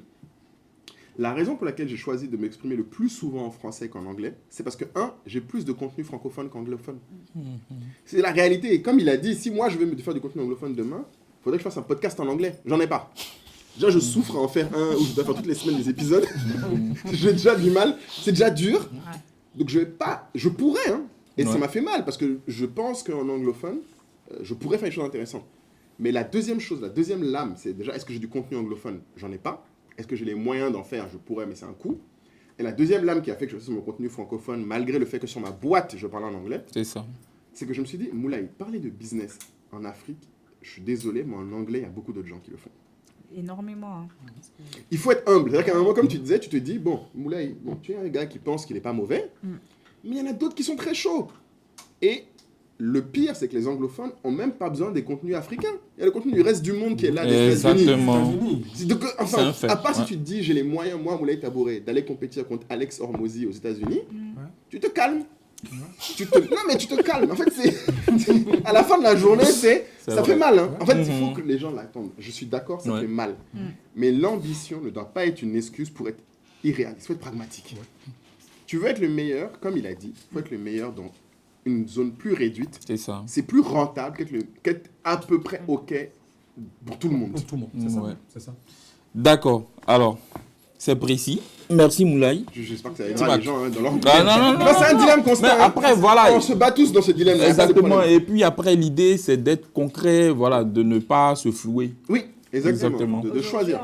On a, comment elle s'appelle, Crazy Sally. Oui, bien sûr. Elle a commencé en français. Oui, elle est toujours en français. Elle est toujours en français. Et au fur et à mesure, certes, elle a eu des interviews en anglais et tout, mais sa cible reste francophone. Oui, c'est ça. Moi, j'étais tenté de le faire parce que je me suis rendu compte que sur le continent, 83% des abonnés Netflix sont en Afrique du Sud et au Nigeria. C'est ça. Je me suis dit, bon, mon gars, on se calme. On va essayer. Allez, on va se gérer. Commençons à Abidjan ici d'abord. On se calme. C'est ça. Commençons à Abidjan d'abord. Sur ton marché. Après, c'est beaucoup plus facile d'aller vers eux. Tu vois, par exemple, Gad Elmaleh dans la comédie. Quand il a fini le marché francophone de l'humour et que c'était une référence, il s'est donné le challenge d'aller aux États-Unis. Oui, mais est-ce que ça a marché pareil? Non, je veux dire, au moins, en allant là-bas, c'était waouh, c'est Gad Elmaleh. C'est déjà une référence en fait. C'est pas le moyen, un humoriste moyen se serait permis d'y aller. Oui, même pas. Non, et à la fin, comme je dis souvent aux gens, on a tous ce combat-là. Tu vois, on a tous eu cette histoire-là, tous on le voit. Il faut accepter une chose. Moi, je dis souvent, il ne faut pas avoir un complexe d'infériorité en tant que francophone. Il ne faut pas avoir honte. Comme j'ai dit en cas, je suis sûr par les chiffres qu'on était plus gros que toutes les startups anglophones qui ont essayé de faire ce qu'on faisait. Sans aucun remords. Mais c'était parce que, encore une fois, je savais que j'avais les clients anglophones et que mes clients francophones voulaient des clients anglophones. C'est ça. Il faut être juste aligné. C'est là où tu as raison. Même moi, je me dirais, putain, quand même, je pense que Netflix, il y a quand même moyen plus de clients anglophones. Mais c'est une question de, est-ce que tu as les moyens aujourd'hui? C'est une question de moyens. Je pense que vraiment, et c'est vrai qu'il faut une deadline. Ouais. Il faut se dire, et je reviens là-dessus, un contenu qui convertit comme une stratégie qui marche, c'est une stratégie qui a un temps. Ouais. Une stratégie qui est éternelle, qui est sans fin, c'est pas une stratégie, c'est un souhait. C'est un vœu pieux. Je veux être... Mais donc, c'est ça. On veut tous être quelque chose. Ouais. Et en fait, tu fais bien d'évoquer ça parce que justement, j'ai une question de l'un de nos abonnés qui est liée à ça, en fait, les frais. Je vais l'adresser plutôt à Timac. Vas-y. Comment est-ce qu'on budgétise? Parce que le contenu, on le crée quand même avec des moyens. Comment est-ce qu'on budgétise? Il veut savoir, en fait, sur une base annuelle, comment est-ce qu'on budgétise pour créer du contenu qui convertit? Budgétiser, en fait, ça c'est une question qui va rester une question, moi je pense. Parce que, en fait, tu ne peux pas à l'avance. Aujourd'hui, on a parlé tout à l'heure des contenus, on ne sait pas lequel va marcher. Donc, lorsque moi, par exemple, sur Africa Play, j'ai un budget sur lequel je me dis, ce mois-ci, je ne veux pas dépasser X en budget, ads, etc. Mais quand je fais un post et que je ne l'ai pas encore sponsorisé, qui commence par prendre, je me dis, mais ça prend, hein? Je regarde le taux de conversion. Je me dis, mais j'ai déjà atteint ma limite. Si je ferme et que je me suis dit strict, c'est 100 €, ça voudrait dire que je vais regarder, voilà, c'est fini. Donc en réalité, aujourd'hui, il faut aller pas à pas, il faut avoir cette flexibilité. Et quand tu as plusieurs contenus, c'est de mettre déjà un panier minimum sur chaque contenu que tu veux pousser. Et en fonction du ROI, si je mets 10 $ sur un contenu qui me rapporte un engagement plus élevé, ben, je peux me permettre à ce moment de me dire, si 1000 personnes, sur 1000 personnes, 600 personnes se sont engagées sur ce contenu, ça voudrait dire que si je vais à 10 000, ça fait 6 000 personnes. C'est ça. Donc, à ce moment-là, pour moi, le budget, il faut vraiment être flexible, surtout quand on est... je parle en mode start-up, je ne parle pas en mode grande compagnie et tout, mais quand tu es une start-up, tu dois pouvoir, tes coûts, tu dois pouvoir les rediriger à tout moment. Non, même dans les grandes compagnies aussi. Oui, il faut être flexible partout. Alors, pour le budget, en fait... dis-moi Yannick. Il y a 2 facteurs. D'accord. Faut savoir qu'au niveau du budget, il y a le budget de la personne ou des personnes qui produisent. C'est ça, Parce le que budget de la production le budget de la production. Après, il y a le budget de l'amplification. Exactement. C'est ça. Parce que ça ne sert à rien de créer du contenu. En fait, je dis toujours, la création de contenu organique, c'est un peu comme si tu as une boutique et tu es là et tu es en train de parler à ceux seulement qui rentrent. Donc, alors que normalement, le challenge, c'est de ramener du trafic. C'est ça. Donc, quand j'ai du contenu, il y a la partie organique, il y a la partie sponsorisée, il y a la partie influence. Et la partie influence peut s'appuyer sur sa tribu qui va amplifier. Ça peut s'appuyer sur des influenceurs, sur des médias. Donc, c'est tout ça, en fait, qu'il faut budgétiser. Exactement. Mais maintenant, quand tu budgétises en fonction de ce que tu as et en fonction des performances. Je vais prendre un exemple. Je peux partir du principe que pour l'année 0, je mets 100 000 francs. Donc, pour 100 000 francs, je donne 50 000 francs à quelqu'un qui me produit du contenu et peut-être 50 000 francs parce que je me dis que je n'ai pas d'argent pour de l'influence et je prends du sponsorisé. Mais tu te rends compte en fait que ce budget-là te permet d'atteindre des performances que si tu mets encore un peu d'argent, ça peut t'emmener loin. Du coup, le budget-là, il dépend des objectifs clients. C'est ça. Parce que tu vas te rendre compte que, et je sais que ça on le disait, j'ai publié un post qui m'a envoyé 5 prospects et les 5 prospects, j'ai converti 2. Donc de manière mathématique, j'ai dit, donc ça veut dire que si je publie 10 contenus, au final, ça peut me permettre d'avoir 2 multipliés par 2 clients. Donc ce budget-là, comme il a dit, il faut être flexible, mais il faut connaître en fait les lignes de dépenses. Et les lignes de dépenses, il y a la production. Parce qu'on ne va pas toujours produire le contenu. La deuxième ligne, c'est l'amplification. Comment je l'amplifie? Est-ce que c'est ma communauté, est-ce que c'est ma tribu qui va l'amplifier? Raison pour laquelle il faut savoir bien utiliser sa tribu. Parce que souvent, les gens pensent que dans notre tribu, il n'y a pas des amplificateurs. Mais en fait, souvent, dans notre tribu, mais il y a des gars, en fait, qui sont capables d'amplifier le contenu. Aujourd'hui, on le voit avec Serge Beno, qui fait des publications, mais c'est sa tribu qui amplifie. Exactement. Pour rebondir sur ce qu'il disait. Non, je pense que tu as tout résumé. Je pense que juste, il y a deux choses que tu as dit que je pense, moi, de mon expérience, les gens ont beaucoup de mal, grande comme petite société. Hein. Un, tu as dit un sous-entendu qui est évident, les gens ne mesurent pas. Aude en a parlé de ça. Les gens ne mesurent pas. Grande société ou petite société, quand tu leur demandes quel est ton riche moyen, blanc. Ils savent pas. Ouais, ils savent pas. Non, vraiment, il faut qu'on le dise. Si c'est une leçon que je peux te donner, tu ne peux pas être sur les réseaux sociaux. Tu ne peux même pas exister à l'heure actuelle si tu ne connais pas tes moyennes. Ouais. Et c'est le plus dur. De mon expérience, là, il y a le plus d'efforts, c'est dans la constance de mesurer. La plupart des gens, je ne pense pas que leur difficulté, contrairement à ce qu'ils imaginent, soit le manque de nombre de gens qui les voient. C'est qu'ils ne mesurent pas. Et surtout, la dernière chose qui est importante pour moi, il faut qu'on le dise quand même, je trouve que les gens ont une vision complètement biaisée à cause des réseaux sociaux de qu'est-ce que c'est avoir une bonne audience. J'aime bien rappeler aux gens, 100 personnes, c'est une très grande salle.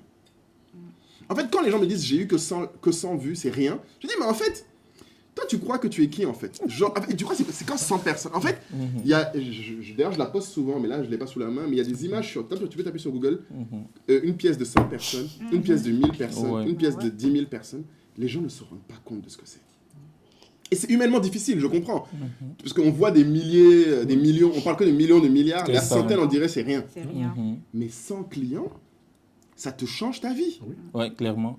Et ça fait 1h15 que nous sommes en live. Non, pardon, je viens. Ça fait 1h15 que nous sommes en live avec plus de 100 personnes constamment connectées. C'est énorme. Ouais. Mais les gens ne se rendent pas compte. Pour revenir rapidement à ce que tu disais, j'ai parlé de ça sur Facebook. Ouais. Et les gens, et dans les commentaires, les gens me disaient « Ah, mais les 100 personnes là, parce que le post disait TikTok a abruti beaucoup de personnes en nous faisant croire en fait que 100, 200, parce que tu vois, les gens parlent de la prison des 300 vues là. Ah, la prison des 300 vues, c'est un concept. Ouais, c'est un concept. Et les gens me disaient « Mais Yann, ce que tu oublies, c'est que c'est 300 personnes qui passent. » J'ai dit « Mais supposons. Supposons que j'ai une boutique et en 2 heures, il y a 300 personnes qui sont passées devant la boutique. Énorme. Mais c'est énorme. Parce qu'il y a des personnes même qui ont des boutiques ici. Il n'y a même pas 10. Il n'y a même pas 10. Il faut arrêter. Exactement. Mais et je veux qu'on l'entende, hein, parce que c'est un truc que moi, je trouve qui m'a beaucoup perturbé, c'est que les gens n'ont aucune notion. Mais c'est humain, parce qu'en fait, on est tellement exposé à des gros chiffres toute la journée. Ouais. Toute la journée, tu vois des posts avec 1000 likes, 10 000 likes. Tu te dis, moi, pas j'en ai idée. 10. Ouais. Exactement. Mais 10 personnes qui likent ton truc, et c'est... en même temps, les gens, ils se comparent beaucoup par rapport aux autres. Exactement. D'autres personnes qui ont fait un travail pendant des années pour être là, et toi, tu viens d'arriver, tu veux avoir le même niveau de statistiques. C'est ça. Moi, je me souviens la première fois où j'ai eu un post qui a fait 1000 Juste likes. après toi, Moulay. Vas-y. Non, vas-y. En fait, 1000, ça me paraissait incroyable. Et jusqu'à maintenant, je sais, il y a des gens qui me disent « Ouais, 1000 likes, c'est rien. » J'ai dit « Mais en fait, vous êtes des fous. » Enfin, je ne sais pas dans quel monde vous vivez, mais à la fin de la journée, là où la raison, c'est revenir à la réalité. Revenez aux chiffres, qu'est-ce que ça veut dire en euros. Oui, moi, tu te rends compte, je me souviens quand j'ai dit aux gens « Ah, ben, on a 100 personnes dans la tribu Telegram, maintenant ça va être payant. » Les gens ont dit « Mais 100, c'est rien. » Je dis 100 personnes qui parlent tous les jours. Ouais, non. Et puis, il faut que tu donnes aussi une qualité de service qui va à la hauteur. Moi, ce qui me fait le plus peur, c'est les gens, et on en a eu des cas dans notre podcast où on demandait des conseils aux gens qui me disent comment je touche 1 million de personnes.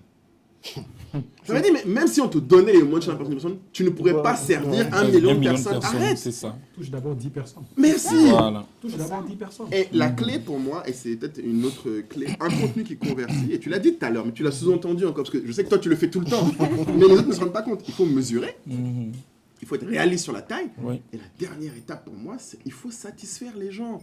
Ouais. Si tu as 10 personnes qui voient ton post, mais qu'il y en a 5 qui te disent « Ah, c'est génial, ah, t'as trop raison », t'as gagné plus que le gars qui a 1000 personnes qui l'ont vu, mais personne ne s'en souviendra le lendemain. Exactement. Et c'est là où il y a un enjeu dans la conversion qui est l'impact. Il faut que tu sentes que tu as touché les gens. Comme je disais, la relation, c'est ça à la fin. C'est quelqu'un qui se dit « Ah, je m'en souviens ». Et c'est pas compliqué. Rappelez-vous la dernière fois, parce que vous avez vu quelque chose, vous avez été acheter ou faire la chose derrière. C'est ça la différence entre le marketing et l'amusement, en fait. C'est ça. Le divertissement. C'est ça. Parce que celui qui divertit, tu peux avoir Des millions de vues, qui vont rigoler, mais celui qui fait du marketing, en fait, lorsqu'il y a un like, il doit se dire au moins « Ah, il y Ça a a touché une personne que je ne s'est connais pas arrêtée. qui a aimé ce que j'ai posté. » Deux choses que les gens oublient pour terminer. Oui, vas-y. Il y a, Parce qu'on va attaquer le dernier axe, en fait. Vas-y. il y a point. Oui, la vas-y. stratégie de onboarding. Comme il Ouais, disait, exactement. tu fais un post, il y a 10 nouvelles personnes que tu ne connais Faut pas. les gérer, hein. Ben, en fait, comment tu les gères en fait? C'est quelque chose, hein. Et cette stratégie de onboarding, là, comme on ne l'a pas, ce qui fait qu'on ne sait pas lire les chiffres. Exactement. Aujourd'hui, toutes les statistiques de Facebook où on clique, voit les performances, tu dis à un vendeur, bon, ça signifie quoi pour toi en fait? Rien. Pour lui, c'est qui va commander, C'est ça. qui va liker. Et dernière chose, je pense qu'on suit souvent les mauvaises personnes. Oui. Voilà. Et c'est souvent les mauvaises personnes qui font croire que 10 likes, 20 likes, c'est petit en fait. Voilà. D'accord. Nous allons aborder donc le dernier axe, donc la création d'un écosystème durable. Et il nous reste 10 minutes, mais on va aller très efficacement. Aude. Ouais. Alors, comment est-ce qu'on maintient de la régularité et de la qualité dans la production de contenu? C'est une grosse question. Mais moi, personnellement, comment moi je m'y prends, on va dire que je suis beaucoup les tendances. Ok. Ça, c'est moi personnellement. Je suis beaucoup les tendances et aussi je communique vraiment avec les personnes qui sont beaucoup présentes sur mes différents réseaux sociaux. Donc, je sais plus ou moins quelles sont les thématiques à aborder. Bien vrai que je veux toujours les ramener à ma thématique qui est carrière et communication, mais j'aborde ce qui leur parle à eux. Voilà, je parle vraiment de l'actualité et tout ça. Et bien sûr, je fais toujours un crochet vers ce qui est important pour moi, communication et carrière. Donc, ce qui fait que au quotidien, j'ai toujours du contenu qui est présent. C'est ça. Je prévois des choses, mais je n'oublie pas surtout l'actualité. De surfer sur l'actualité. Parce que très souvent, on se dit qu'on va créer du contenu, on va juste programmer, ça va se poster tout seul. Mais en réalité, il faut tenir compte de ce qui se passe là maintenant. Est-ce que c'est en ligne avec ce que la cible vraiment demande? Et je pense que c'est comme ça que moi, mon contenu, il reste vraiment de qualité. Je réussis toujours à avoir de l'attraction.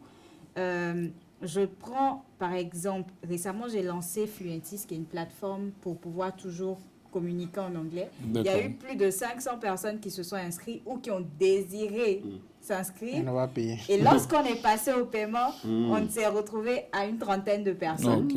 Voilà.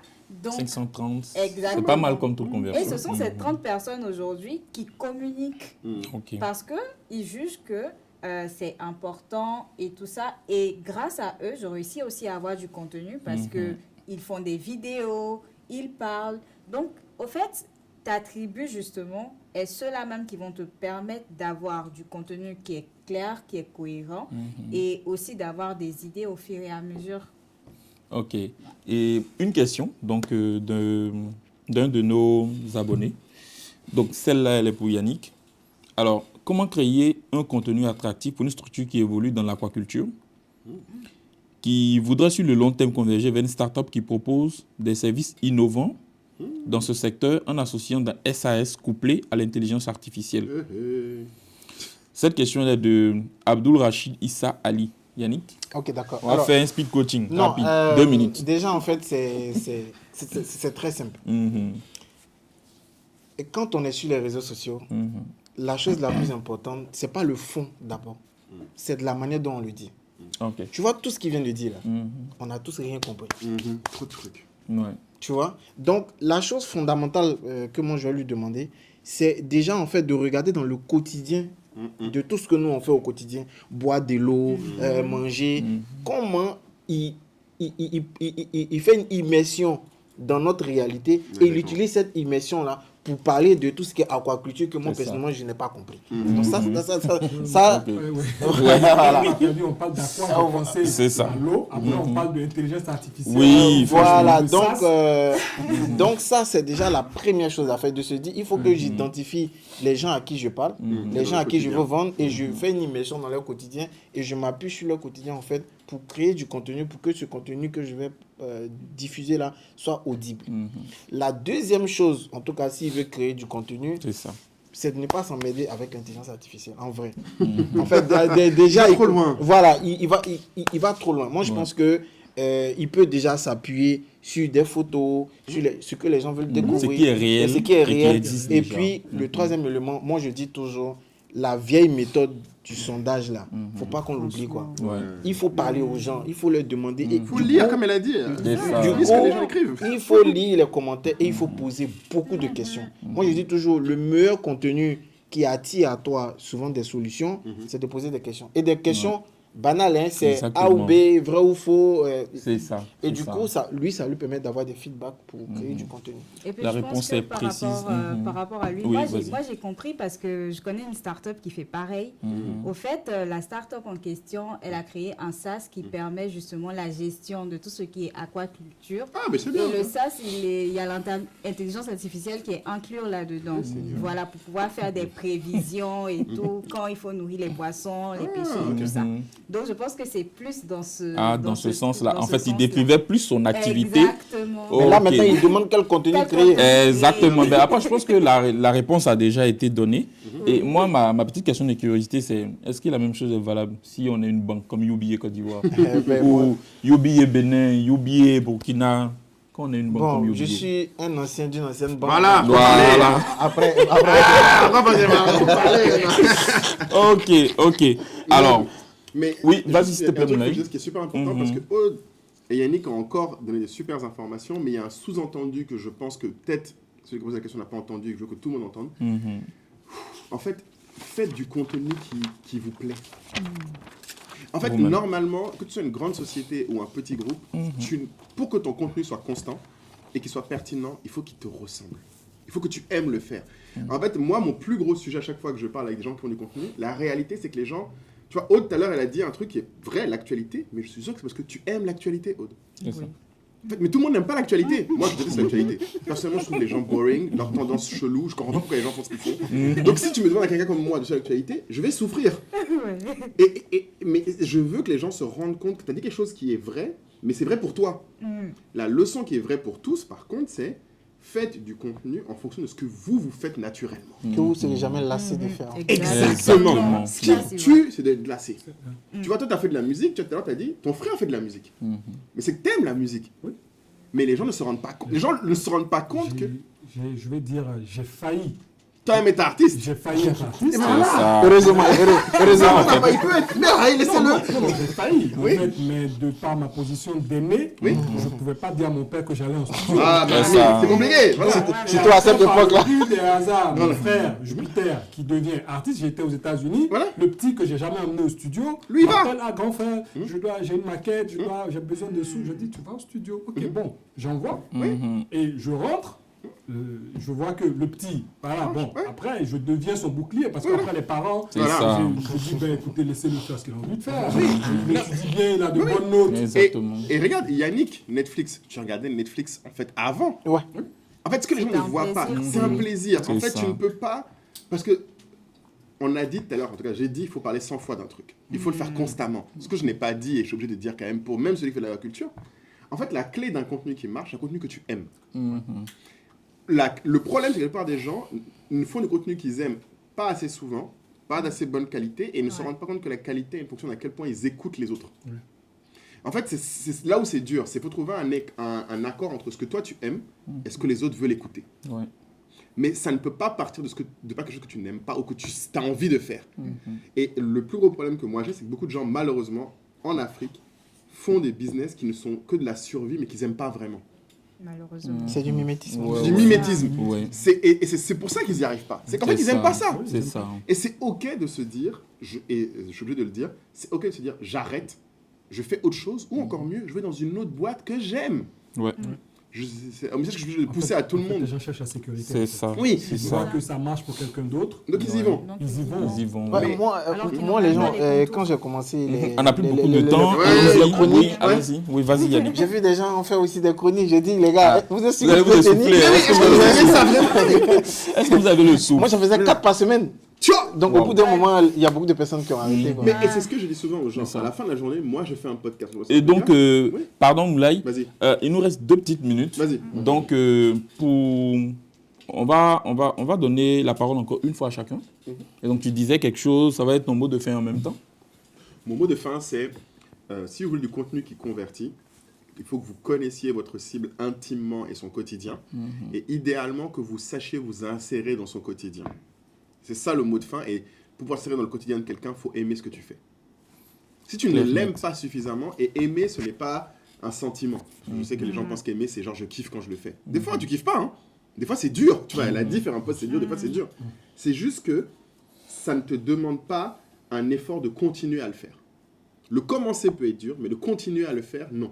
Parce que tu prends du plaisir en le faisant. À le faire, ouais. Voilà, c'est juste ça mon mot de fin. Merci Moulay. Yannick. Mon mot de fin, c'est un contenu, c'est un produit. Ouais. Donc, quand vous lancez dans la création de contenu, pensez déjà à un business model ou approchez-vous des gens qui ont déjà construit un business model autour d'un contenu. Soyez humble, en fait. Il y a beaucoup de personnes qui se disent, celui-là, je n'ai pas envie de l'approcher parce qu'il est dans son coin, il est trop hautain. Mais quand on ne connaît pas quelque chose, on se forme.